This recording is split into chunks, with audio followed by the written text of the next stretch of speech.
இரண்டாவது குணம் மறதி.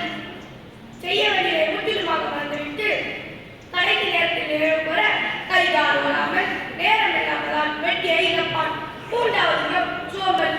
உரிய காலத்தில் எதையுமே செய்யாமல் சோம்பேறியாக இருந்துவிட்டு அனைத்து நேரத்தையும் வீணடித்து கிடைத்த வாய்ப்பை பயன்படுத்த நேரம் இல்லாததால் வெட்டியை இழப்பான். நான்காவது குணம் தூக்கம். சோம்பலை விட தூக்கம் மிக மோசமானது. எப்போதும் தூங்கிக் கொண்டே இருந்துவிட்டு உரிய காலத்தில் எதையுமே செய்யாமல்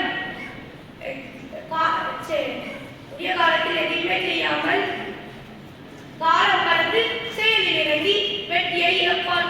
இந்த 4 காரணங்களால் நேரத்தை தவறுவிடுபவர்கள் அழிந்து போவார்கள் என திருவள்ளுவர் அழுத்தம் திருத்தமாக நெடுநீர் மரபை மடுதுயில் நான்கும் கெடுநீரால் காமக்காரன் என்கிறார். நேரத்தை குறித்து பல அறிஞர்கள் கூறுவதை இப்பொழுது உங்களுக்கு நான் கூறுகிறேன். நேரத்தை பயன்படுத்துங்கள், அது உங்களை பெருமைப்படுத்தும்.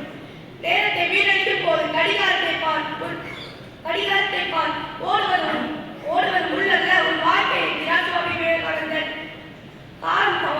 நேரம் தவறாமல் என்னும் கருவியை உபயோகிப்பவர் 2 பேர் கதாநாயகர் என்கிறார் காமராஜர். நேரம் நதியை போட்டது, அது உற்பத்தியாகும் இடத்திற்கு திரும்பவே திரும்பாது என்கிறார் ரவரன். காலம் தவறாமல் ஒரு சிறந்த ஒழுக்க பண்பாகும். எவன் ஒருவன் காலத்திற்காக காத்திருக்கிறானோ அவனை வெற்றி பெறுவான். காலம் அவனுக்காக ஒரு பொழுதும் காத்திருக்காது. தனக்காக கிடைத்த வாய்ப்பை பயன்படுத்தி வாழ்வில் வெற்றி பெற வேண்டும். காலத்தின் அருமை பெருமைகளை உணர்த்த திருவள்ளுவர் கால மறுதல் என்கிற ஒரு அதிகாரத்தை நமக்காக தந்துள்ளார். நீங்கள் கடிகாரத்தை சுமக்கலாம், என் கடிகாரத்தை கூட நிறுத்தலாம், ஆனால் உங்களால் காலத்தை ஒருபொழுதும் நிறுத்தவே முடியாது.